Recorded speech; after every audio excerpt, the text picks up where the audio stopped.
আসসালামু আলাইকুম রহমতুল্লাহি ওয়াবারাকাতুহ। ইন্নাল হামদুলিল্লাহ ওয়াসসালাতু ওয়াসসালামু আলা রাসূলিল্লাহি ওয়া বা'দ। সম্মানিত দর্শক শ্রোতা, প্রিয় ভাই ও বন্ধুরা, আজকে আমরা এই ভিডিওতে জেনে নিব টাকা পয়সা দেওয়ার আগে আল্লাহ সুবহানাহু ওয়া তাআলা বান্দার মধ্যে ৭টা জিনিস প্রকাশ করেন। আল্লাহ পাক ৭টি লক্ষণ দেখান ওই বান্দাকে, ওই বান্দিকে। এই লক্ষণের মাধ্যমে বোঝা যাবে আল্লাহ পাকের পক্ষ থেকে তোমার কাছে টাকা আসবে নাকি আসবে না। টাকা আসলে এই ৭টি লক্ষণ, তো যার মধ্যে এই ৭টি লক্ষণ আছে এখনই মিলিয়ে নিন আপনার মধ্যে টাকা আসার কোনো আলামত আপনি খুঁজে পাচ্ছেন কিনা। তো কথা দীর্ঘায়িত না করে মূল আলোচনা শুরু করে দিচ্ছি।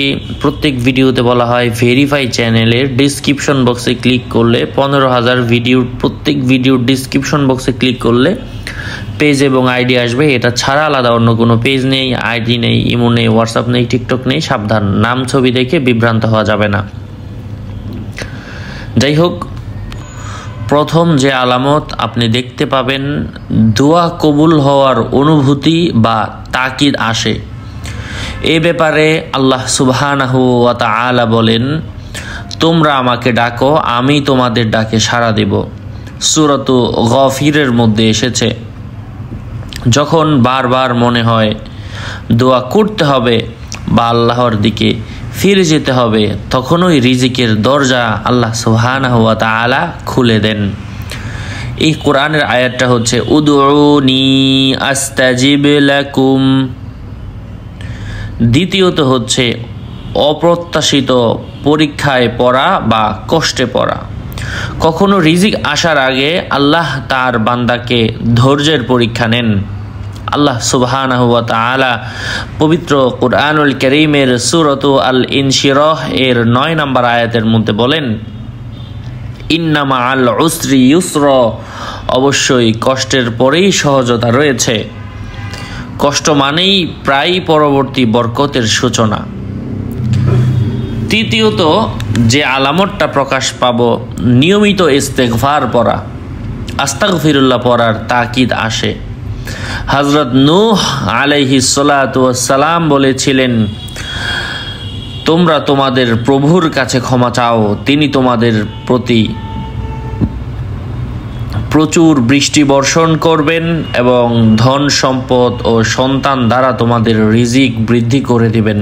সূরা আন-নূহ এর মধ্যে রয়েছে আয়াতটা হচ্ছে ইস্তাগফিরু রাব্বাকুম ইন্নাহু কানা গফফারা ইউমদিদুকুম বিআমওয়ালিন ওয়া বানিন ওয়া ইয়াজআল লাকুম আনহারা।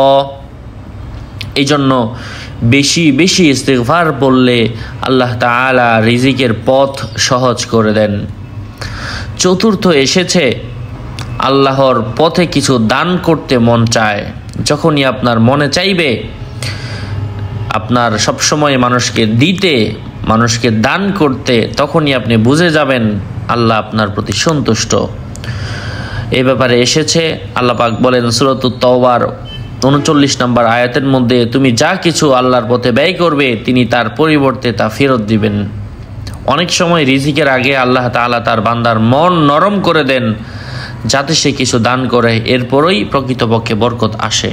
5 নম্বর হচ্ছে হৃদয়কে অকারণ শান্তি অনুভূত করা। হৃদয়ের মধ্যে অকারণেই একটা শান্তি অনুভূত হবে। আল্লাহ সুবহানাহু ওয়া তাআলা বলেন, যে আল্লাহর উপর ভরসা করে আল্লাহ তার জন্য যথেষ্ট। সূরাত আত-তালাকের মধ্যে রয়েছে মান ইয়াতাওয়াক্কাল আলাল্লাহি ফাহুয়া হাসবুহ। যখন চিন্তা কমে যায় ও মন শান্ত হয়, বুঝে নাও রিজিক আসার সময় ঘনিয়ে এসেছে।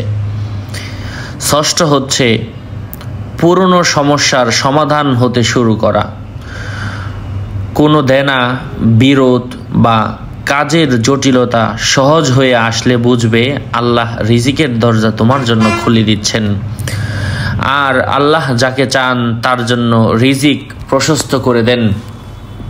সূরাত রাদের 26 নম্বর আয়াতের মধ্যে আল্লাহ পাক বলেন, 7 নম্বরে এসেছে আল্লাহর পথে কৃতজ্ঞতা বাড়ে।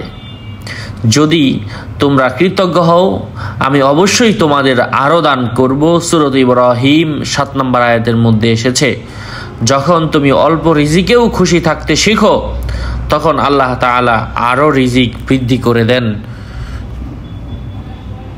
সুবহানাল্লাহি ওয়া বিহামদিহি সুবহানাল্লাহিল আযীম, আল্লাহু আকবার। এই হচ্ছে 7টি আলামত, যে আলামতের মাধ্যমে আমরা বুঝতে পারবো আল্লাহ পাক আমাদেরকে রিজিক দিতে চান, আল্লাহ পাক আমাদের উপর সন্তুষ্ট আছেন। যার সার সংক্ষেপ কথা হলো,